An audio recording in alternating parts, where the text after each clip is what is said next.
نحمده ونصلي على رسوله الكريم اما بعد فاعوذ بالله من الشيطان الرجيم بسم الله الرحمن الرحيم رب اشرح لي صدري ويسر لي امري واحلل عقدة من لساني يفقهوا قولي۔ الحمدللہ، اللہ کا لاکھ لاکھ شکر ہے، اللہ کا احسان ہے، اللہ کا انعام ہے کہ ایک بار پھر ہمیں اللہ تعالیٰ نے رمضان کے کنارے تک پہنچا دیا۔ صحابہ کرام دعائیں مانگا کرتے تھے کہ اللہ تعالیٰ تو ہمیں رمضان تک پہنچا۔ جس شخص کو جتنی بھی اس مہینے کی قدر ہے، جو جتنا زیادہ اس کی اہمیت سے واقف ہے، اس کی برکتوں سے واقف ہے، اس کی فضیلت سے واقف ہے، وہ اتنا ہی زیادہ شوق اور بے قراری کے ساتھ اس کا انتظار کرتا ہے، اور جو شخص اس کی اہمیت سے واقف نہیں، وہ شاید اس کے آنے کو اپنے لیے ایک بوجھ سمجھتا ہو، یا اپنے لیے ایک پریشانی کی بات کہ ہائے کیا ہوگا، رمضان آئے گا، جلدی اٹھنا پڑے گا، نیند قربان کرنی پڑے گی، کھانا پینا چھوڑنا پڑے گا، لمبی نمازیں پڑھنی پڑیں گی۔ یہ سب باتیں وہی سوچ سکتا ہے، وہی کر سکتا ہے جو یہ نہ جانتا ہو کہ ان میں سے ایک ایک عمل کی قدر و قیمت کیا ہے، اور ان میں سے ایک ایک عمل اللہ رب العزت کے نزدیک کس قدر پیارا ہے۔ لیکن چونکہ ہم انسان ہیں، بہت سی باتوں کو ہم ایک دفعہ جانتے ہیں پھر بھول جاتے ہیں، اس لیے اس بات کی ضرورت محسوس ہوتی ہے کہ آج ہم پھر اپنے آپ کو رمضان کی یادوں سے وابستہ کریں، رمضان کی یادیں تازہ کریں، اس کی برکتوں اور فضیلتوں کے بارے میں کچھ باتیں جو پہلے سے معلوم ہیں ذرا ذہن کے تازہ خانے میں لے آئیں، تاکہ ہم اچھی طرح رمضان کا استقبال کریں اور اچھی طرح اس سے فیضیاب ہو سکیں۔ کسی بھی چیز سے آپ صحیح طور پر فائدہ اسی وقت اٹھا سکتے ہیں، یا کوئی بھی کام زیادہ بہتر اسی وقت ہو سکتا ہے جب آپ اس کے لیے بھرپور تیاری کیے ہوئے ہوں۔ مثلا امتحان سے پہلے اگر امتحان کی تیاری کر لی جائے تو امتحان آسان ہو جاتا ہے۔ سفر سے پہلے اگر سفر کی تیاری کر لی جائے تو سفر آسان ہو جاتا ہے۔ جیسے سفر کے بارے میں اللہ تعالیٰ فرماتے ہیں، اور خصوصاً سفر حج کے بارے میں کہ وَتَزَوَّدُوا فَإِنَّ خَيْرَ الزَّادِ التَّقْوَىٰ، کہ زاد راہ ساتھ لے کے چلو، یعنی تیاری کے ساتھ جاؤ۔ اور بہترین تیاری کس چیز کے ساتھ ہوتی ہے؟ تقویٰ کے ساتھ، یعنی تیاری میں بہترین تیاری تقویٰ کی تیاری۔ اور رمضان کی فضیلت اور رمضان کی اہمیت اور رمضان کی فرضیت بھی کس لیے ہے؟ تاکہ تمہارے اندر تقویٰ پیدا ہو۔ تو تقویٰ پیدا نہیں ہو سکتا جب تک کہ ہم پوری طرح اپنے آپ کو رمضان میں تیاری کے ساتھ نہ داخل کریں، اور پھر ہر موقع کی مناسبت سے جو کچھ ہمیں کرنا ہے اس کو ہم یاد نہ کر لیں۔ اگر مختلف احادیث کے اور قرآن پاک کی آیات کے الفاظ کو جمع کر لیا جائے تو اس مہینے کی تعریف میں جو الفاظ آتے ہیں وہ کچھ یوں ہیں۔ ایک جگہ اس کو شہر مبارک کہا گیا، برکتوں والا مہینہ۔ دوسری جگہ شہر عظیم، بہت عظمت والا مہینہ۔ تیسری جگہ شہر برکہ، برکت کا مہینہ۔ ایک اور جگہ شہر الصبر، صبر کا مہینہ، کیونکہ اس میں ساری نیکیاں اس وقت ہو سکتی ہیں جب ہمارے اندر صبر کی صفت ہو۔ شہر المواسات، ہمدردی کرنے کا مہینہ، آپس کی غمخاری کا مہینہ۔ رحمت کا مہینہ، بخشش کا مہینہ، عذاب جہنم سے رہائی کا مہینہ، اور سب سے بڑھ کر نزول قرآن کا مہینہ۔ شہر رمضان الذی انزل فیہ القرآن، رمضان وہ مہینہ ہے جس میں قرآن پاک اتارا گیا۔ تو گویا قرآن پاک کا نازل ہونا سب سے بڑا انعام ہے اللہ کا ہم سب کے لیے، کیونکہ اس میں ہمارے لیے ہدایت اور رحمت اور برکت ہے۔ تھوڑی دیر کے لیے سوچئے کہ اگر قرآن پاک ہماری زندگی میں نہ ہوتا تو ہماری زندگی کیسی زندگی ہوتی؟ کبھی آپ نے غور کیا کہ انسان اور جانور کا فرق کیا ہے. کسی بھینس، گائے، بکری کو آپ دیکھیں وہ کیا کرتی ہے. مثلا ایک بھینس صبح ہوتی ہے، اس کو بھوک لگتی ہے، چارہ کھاتی ہے. بکریوں کو آپ دیکھیں صبح صبح شور مچا دیتی ہیں، ان کو بھوک لگی، شور ہنگامہ جب تک کچھ کھا نہ لیں. اچھا کھا لیتے ہیں، گھومے پھرے، ادھر ادھر دیکھا، کبھی کہیں کھڑے ہوئے، کبھی کہیں کھڑے ہوئے، کبھی بیٹھ گئے، پھر کھانے کا وقت ہو گیا، پھر کھانے لگ گئے.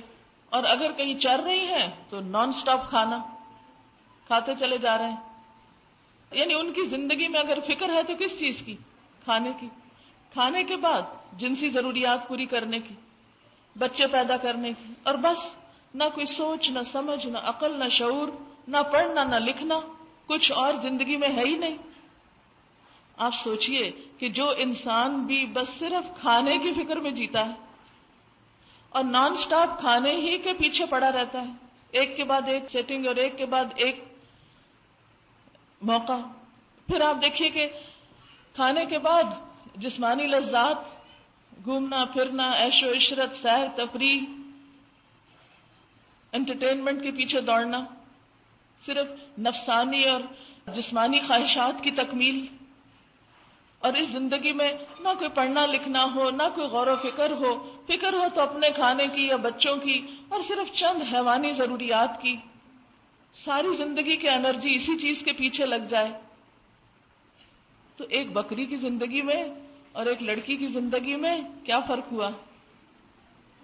کچھ بہت بڑا فرق نہیں. فرق اس وقت آتا ہے جب انسان عقل و شعور سے کام لیتا ہے اور ایک مسلسل غور و فکر کے عمل میں رہتا ہے. اللہ نے عقل جیسی نعمت جو اس کو دی ہے اور قرآن جیسی نعمت جو اس کو دی ہے، اس سے اپنی روح کی غذا کا سامان کرتا ہے، روح کی غذا کی فکر کرتا ہے. وہ رہتا زمین پر ہے مگر اس کا دل عرش پر ہوتا ہے. ہر وقت وہ اپنے رب کے بارے میں سوچتا رہتا ہے. وہ سب سے بڑھ کر اس سے محبت کرتا ہے. وہ سب کچھ اس کو دکھانے کے لیے کرتا ہے. وہ ہر قدم اس کی خوشی میں اٹھاتا ہے. اس کی سوچوں میں، اس کی فکروں میں وہ غالب رہتا ہے.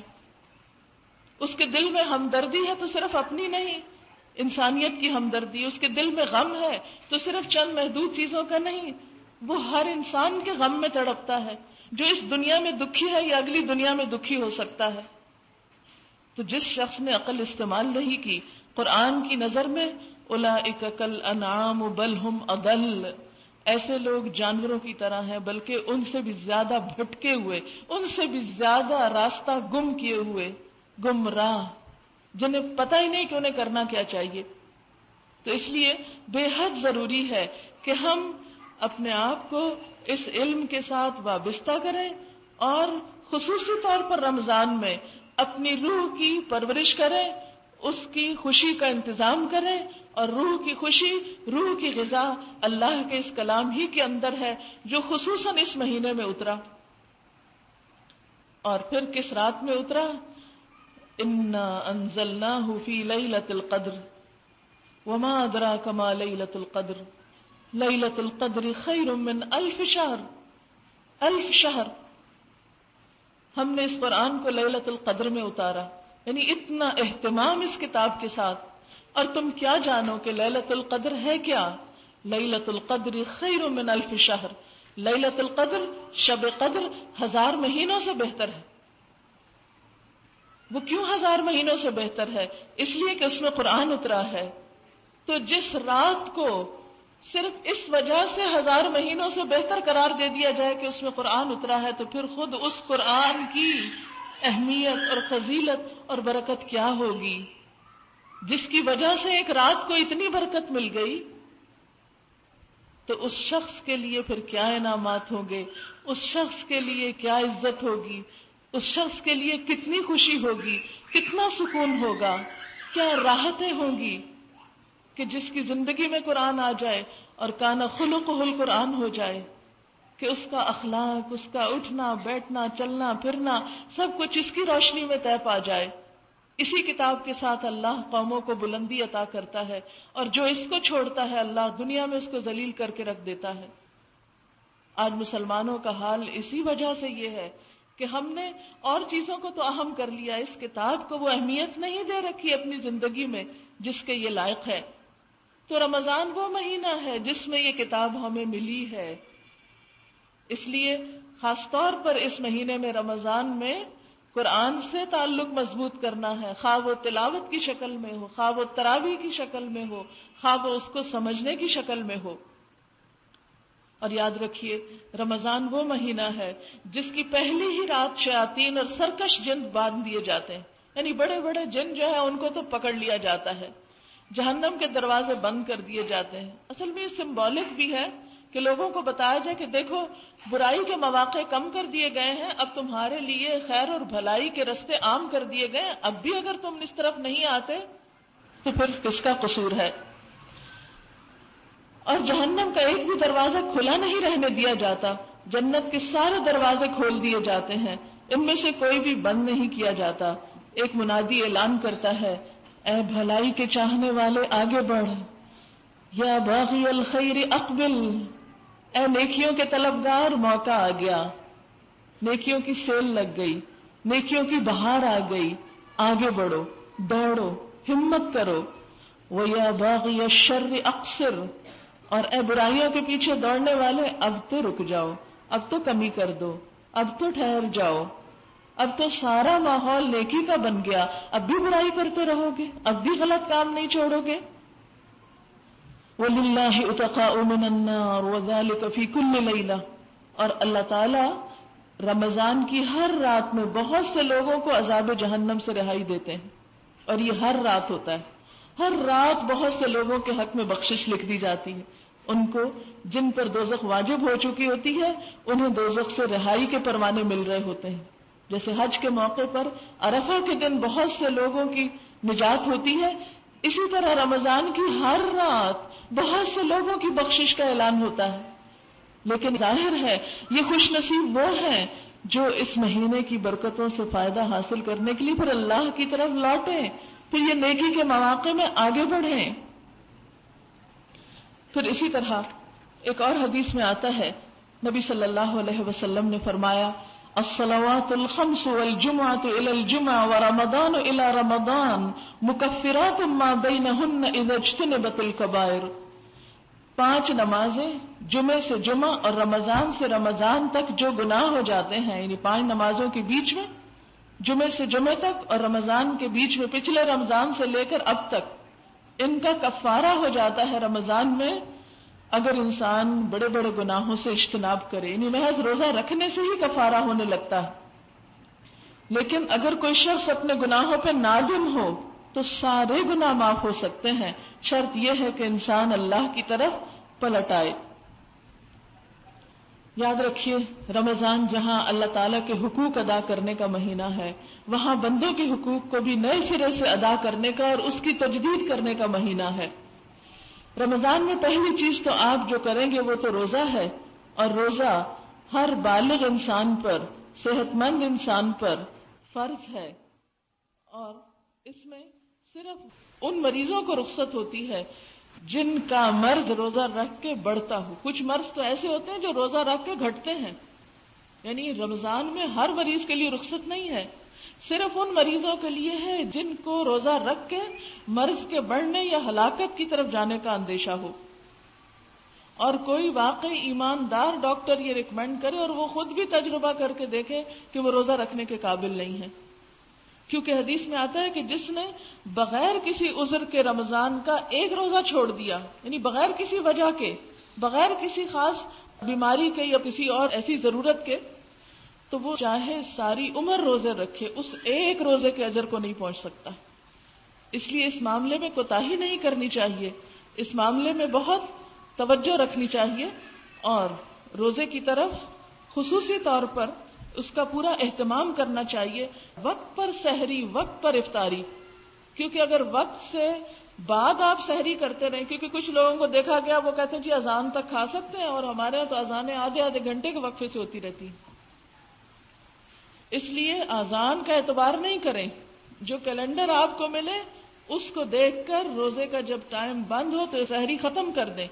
کیونکہ بلا وجہ بعد تک کھاتے رہنا ایسا نہ ہو کہ آپ اپنی طرف سے تو سارا دن بھوک پیاس کاٹیں اور روزہ روزہ ہی نہ ہو. اسی طرح وقت سے پہلے افطار کرنا، خواہ 2 منٹ ہی کیوں نہ ہو، وہ بھی روزے کو فاسد کر دیتا ہے. تو اس لیے سحر اور افطار کے ٹائمنگز اور پھر خصوصاً گھڑیوں کو درست کر لیں. 1-4 پہ فون کر کے بالکل ایکوریٹ ٹائم کریں. کچھ لوگوں کو دیکھا گیا ہے کہ وہ 5-10 منٹ گھڑی آگے کر دیتے ہیں. یہ خود کو دھوکہ دینے والی کیا بات ہوئی؟ اور جبکہ خود پتا بھی ہوتا ہے 10 منٹ ہی آگے، اس میں اور سستی ہوتی ہے. اپنے ساتھ بھی سچ بولا کریں. یہ 10 منٹ آگے کرنا گھڑیوں کو اس سے کوئی خاص فائدہ نہیں ہوتا. اس کو جو ٹائم ہے وہی رکھیں اور پھر اپنے آپ کو پابند کریں اس وقت کا. ہوتا ہی ہے بعض اوقات کچن کی گھڑی پیچھے ہے، کمرے کی آگے ہے، کہیں کی کچھ ہے، تو ان سب کا جا کے ایک ٹائم کر دیں اور صحیح ٹائم کر دیں. اس سے کیا ہوگا انشاءاللہ تعالی سحر اور افطار میں خلل نہیں آئے گا. مثلا کوئی گھڑی آپ نے 10 منٹ آگے کی ہوئی ہے اور کسی نے اس کو دیکھ کے روزہ کھول لیا اندر بیٹھ کے، پھر کیا ہوا؟ سب کو تو نہیں پتا ہوتا نا گھر میں آنے والوں کو، یا بعض اوقات بھول بھی جاتا ہے انسان. تو اس لیے اس روزے کو ہر لحاظ سے محفوظ کریں اور اس میں کوئی ایسا کام نہ کریں کہ جس سے روزہ نقصان پائے. پھر اسی طرح یہ ہے کہ روزہ رکھ کے جھوٹ بولنا، غیبت کرنا، لڑائی جھگڑا کرنا، بد اخلاقی برتنا، یہ ساری چیزیں بھی روزے کو نقصان دیتی ہیں. یعنی روزہ انسان کے صرف کھانے پینے سے پرہیز کرنے کا نام نہیں ہوتا، بلکہ روزہ نام ہے برائیاں چھوڑنے کا. کیونکہ ابھی جو سب سے پہلے آیت میں نے پڑھی اس میں کیا آیا؟ لعلکم تتقون. روزے تو اس لیے فرض کیے گئے ہیں کہ تمہارے اندر خدا کا خوف پیدا ہو. جس رب کے خوف سے تم کھانا پینا چھوڑ دیتے ہو کہ اس نے منع کیا ورنہ روزہ ہی نہیں ہوگا، اسی رب کی خاطر جھوٹ چھوڑ دو، چوری چھوڑ دو، غیبت چھوڑ دو، خیانت چھوڑ دو، سود چھوڑ دو، رشوت لینا چھوڑ دو، مال حرام جو ہے اس کا لینا اور اس کا دینا چھوڑ دو. کیونکہ اگر ہم روزہ رکھ کے بھی حرام نہیں چھوڑتے، سود کا لین دین نہیں چھوڑتے، رشوت کا لین دین نہیں چھوڑتے، ہم کس قسم کا روزہ رکھے ہوئے ہیں؟ تو یہ روزہ ہمیں دراصل بہت ساری برائیوں سے، جن میں ہم عام طور پر مبتلا ہوتے ہیں اور احساس بھی نہیں کرتے، ان سے چھڑانے کی ایک پریکٹس اور ایک طاقت دینے کا نام ہے. کیونکہ انسان جب اپنے نفس پہ قابو پا لیتا ہے، کیونکہ روزے میں کھانے کی خواہش پر کنٹرول کیا جاتا ہے، تو یہ حرام کا لین دین کیوں ہوتا ہے؟ کیونکہ وہ بھی ایک کھانے کی خواہش ہے نا. چوری کیا ہے؟ کسی کا مال ہڑپ کرنا، کھانا. خیانت کیا ہے؟ کسی کے حق کو دبا جانا. تو یہ سب کچھ کنٹرول ہوتا ہے اس انسان سے جو اپنی بھوک کنٹرول کر سکتا ہے، اپنی جنسی خواہشات کو کنٹرول کر سکتا ہے، اور تنہائی میں بھی کوئی ایسی حرکت نہیں کرتا جہاں کوئی نہ دیکھ رہا ہو. ایک قطرہ پانی اپنے حلق کے نیچے نہیں جانے دیتا. وضو کرتے تو کتنے کانشیس ہوتے ہیں، بار بار تھوکتے ہی رہتے ہیں کہ کہیں کوئی بھول کے اندر چیز نہ چلی جائے. کتنی احتیاط برتتے ہیں، حالانکہ پانی تو ہے لیکن اس کو بھی گوارا نہیں کرتے کہ اندر اترے، خواہ حلق سوکھ کے کانٹا ہو رہا ہو. پھر یہ ہے کہ روزہ رکھ کر نماز کی پابندی بہت ضروری ہوتی ہے. بہت سے لوگ روزہ تو رکھ لیتے ہیں، نماز کی پابندی نہیں کرتے. اچھا، کچھ لوگ نماز تو پڑھتے ہیں، وقت پہ نہیں پڑھتے، روزہ رکھ کے بھی نماز لیٹ کرتے ہیں.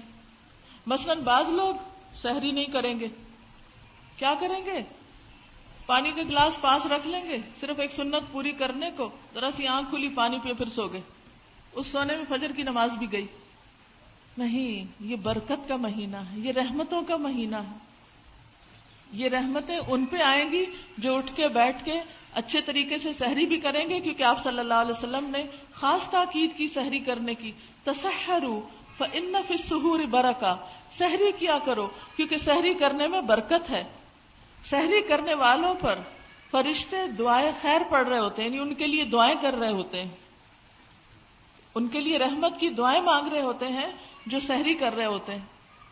اور ہمارے روزے اور اہل کتاب کے روزے میں فرق ہی سحری کا ہے. تو اس میں ان کی مخالفت بھی مطلوب ہے. یعنی یہ زیادہ نیکی کا کام نہیں کہ انسان بغیر سحری کے روزہ رکھ لے.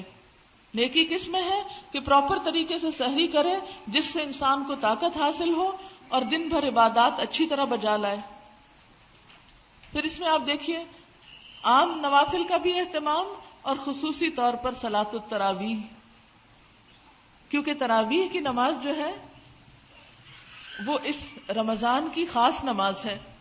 آپ صلی اللہ علیہ وسلم نے فرمایا من قام رمضان، جس نے رمضان کی راتوں میں قیام کیا، ایمانا و احتسابا، ایمان اور احتساب کے ساتھ، یعنی ثواب کی نیت سے، تو اس کے پچھلے سارے گناہ معاف کر دیے جائیں گے۔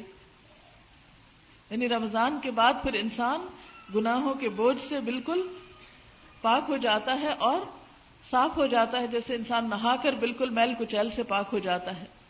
تو یہ روح کے نہانے کا موسم ہے، روح کی صفائی کا۔ پھر اسی طرح عام طور پر ہمارے ہاں خواتین کے تراویح پڑھنے کا اہتمام نہیں ہوتا، مرد حضرات تو مسجدوں میں چلے جاتے ہیں۔ عورتیں سمجھتی ہیں، یہ غلط فہمی بہت عام ہے کہ شاید تراویح صرف مردوں کے لیے ہے، کیونکہ بارہا مجھ سے یہ پوچھا گیا کہ کیا عورتوں کو بھی تراویح پڑھنی چاہیے؟ دیکھیے نماز اور روزہ جو ہے یہ مردوں عورتوں سب کے لیے، اس میں کوئی جینڈر ڈسکریمنیشن نہیں، اور تراویح کی نماز عورتوں کے لیے بھی اسی طرح ہے جس طرح مردوں کے لیے ہے، اور اجر بھی اتنا ہی ہے۔ اب ہوتا یہ ہے کہ سب کے ساتھ جو نماز پڑھی جاتی ہے وہ تو آسان ہوتی ہے، لیکن جب آپ گھر میں اکیلے پڑھنے لگتے ہیں تو آپ کے لیے بڑی مشکل ہو جاتی ہے۔ دوسری مشکل یہ ہے کہ ہمارے ہاں مسجدوں میں عورتوں کے لیے جگہ نہیں ہے، تو ایسی صورت میں اگر گھروں میں کچھ لوگ مل کر کوئی انتظام کر لیں کسی قاریہ کا یا کسی قاری صاحب کا، کہ جو نفل نماز جو ہے یعنی تراویح کی نماز وہ گھر میں اگر پڑھوا دے کہیں، اور اہل محلہ مل کے اہتمام کر لیں، تو انشاءاللہ اس میں بہت انجوائے کریں گے آپ، اور وہ قرآن پاک جو آپ تراویح میں کھڑے ہو کر سنتے ہیں اس کا لطف ہی کچھ اور ہے۔ پھر اسی طرح آپ دیکھیے کہ رمضان میں قرآن پاک کے ساتھ خصوصی تعلق میں صرف تلاوت اور صرف تراویح میں پڑھنا ہی نہیں، بلکہ اس کے ساتھ ساتھ اس کا سمجھنا بھی ضروری ہے۔ اور پورے قرآن پاک کا اگر ایک دفعہ آپ ترجمہ دہرا لیں تو انشاءاللہ اس کا فائدہ کئی گنا زیادہ ہوگا۔ نبی صلی اللہ علیہ وسلم کے بارے میں آتا ہے کہ وہ بہت سخی تھے، یعنی بہت زیادہ سخاوت کرتے تھے، صدقہ خیرات کرتے تھے، اور رمضان میں جب جبریل امین آ کر آپ کو ملتے تھے تو آپ کی سخاوت بہت زیادہ بڑھ جاتی تھی، اور جبریل امین رمضان کی ہر رات میں آپ سے ملتے تھے اور آپ سے قرآن کا دور کرتے تھے، یعنی پورا پچھلا دہراتے تھے۔ بس آپ صلی اللہ علیہ وسلم جب جبریل علیہ السلام سے ملتے تو تیز ہوا سے بھی زیادہ سخی ہو جاتے، یعنی جیسے تیز ہوا چلتی نا تو ہر چیز اڑا کے لے جاتی، کچھ بھی نہیں چھوڑتی، ہلکی چیزیں بھاری چیزیں ہر چیز پر اثر انداز ہوتی، یا یہ کہ ہر گوشے میں گھس جاتی ہے۔ اسی طرح نبی صلی اللہ علیہ وسلم کی خیرات رمضان میں تیز ہوا سے زیادہ نہیں، ہر چیز وہ صدقہ خیرات میں دے دیتے تھے، اور پھر آپ کے دیے ہوئے مال سے سوسائٹی کا ہر فرد اس سے فائدہ اٹھاتا تھا، ہر ایک تک وہ خیر پہنچتی تھی۔ اس لیے آپ بھی یہ کوشش کریں کہ جب صدقہ خیرات کریں تو اس میں رشتہ دار، دوست احباب، معاشرے کے ضرورت مند اور دیگر افراد جن کی ابھی کچھ آپ کو بتائی گئی ہوں گی، گائیڈ لائنز دی گئی ہوگی کہ آپ کہاں کہاں خرچ کر سکتے ہیں، ان تمام پہلوؤں میں آپ کچھ نہ کچھ اپنا مال ضرور لگائیں۔ خصوصی طور پر آپ دیکھیے کہ زکوٰۃ کا اہتمام کرنا۔ زکوٰۃ ویسے تو اس وقت فرض ہوتی ہے جب سال گزرتا ہے مال پر، لیکن اگر آپ ان ایڈوانس 1 سال کی یا 2 سال کی زکوٰۃ دینا چاہیں تو وہ آپ دے سکتے ہیں، جبکہ آپ کی نیت اور ارادہ یہ ہو کہ یہ مال مجھے آئندہ بیچنا نہیں ہے تو آپ پہلے سے بھی نکال سکتے ہیں اگر اس وقت آپ کی گنجائش زیادہ ہے، اور اگر نہیں تو جب آپ کے پاس ہو اس کے مطابق جب سال ہو جائے پورا اس وقت آپ ادا کر سکتے ہیں۔ پھر آپ دیکھیے کہ رمضان میں آپ نے خصوصی طور پر دعائیں بہت مانگنی۔ سحری کے وقت استغفار کی پابندی کریں، قرآن پاک میں آتا ہے وَبِالْأَسْحَارِ هُمْ يَسْتَغْفِرُونَ، وہ سحری کے وقت استغفار کرتے ہیں۔ عام دنوں میں تو ہم سحری کے وقت اٹھ نہیں پاتے، تو آپ رمضان میں جب سحری تیار کر رہے ہوں، میز لگا رہے ہوں، کوئی کام کر رہے ہوں، اس وقت کثرت سے استغفار، اور آپ کو استغفار کے فائدے معلوم ہے کہ ہر مشکل سے نکلنے کا راستہ بن جاتا ہے۔ جب انسان کے گناہ معاف ہو جائیں تو پھر اس کے لیے تو ہر رحمت کے دروازے کھل جاتے ہیں، جنت کے دروازے کھل جاتے ہیں، پھر کون سی خیر ہے جس سے انسان محروم ہو سکتا ہے؟ اگر انسان کی معافی ہو جائے. تو اس لیے سب سے زیادہ استغفار کی طرف توجہ دینی، اور خصوصاً سحری کے وقت. پھر اسی طرح صبح شام کے اذکار کی پابندی. پھر اسی طرح ہر نماز کے بعد